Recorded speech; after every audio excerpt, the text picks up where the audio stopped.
Валерий Леонтьев не отказывается от планов встретиться с земляками. Уже в эту субботу, 13 апреля, его ждут в Сыктывкаре. Билеты практически раскуплены, но многих накануне огорошила новость о внезапном заболевании народного артиста России и коме.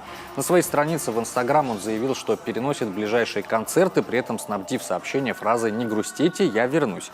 Кстати, именно так «Я вернусь» называется и этот гастрольный тур. Он проходит по нескольким городам России и зарубежья и приурочен к 70-летию Леонтьева. Юбилей он отметил 19 марта с этой же программой на сцене Большого концертного зала «Октябрьский» в Санкт-Петербурге.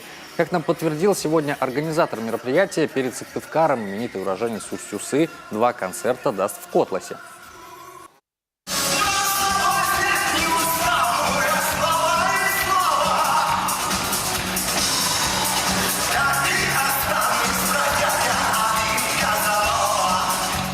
13 числа будет именно та программа, с которой Валерий Яковлевич едет по всей стране.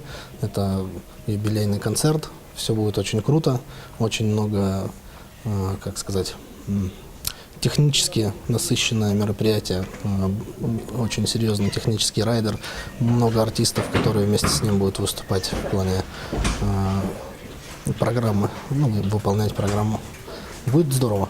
Приходите. Внимание к единственному концерту на территории Коми в Сыктывкаре уже сейчас приковано пристальное. Дело в том, что супруга Леонтьева, кстати, коренная сыктывкарка Людмила Исакович, изначально настаивала отменить тур, опасаясь за здоровье Валерия Яковлевича. Мол, перелеты, жизнь в отелях и выступления при таком графике отнимают много сил.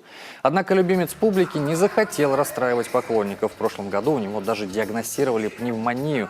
В этот раз, как сообщается, имеет место обычная простуда. Поэтому, как он уже сам сообщил, мед и малина имеются. Последний раз Леонтьев был в коме в 2015 году.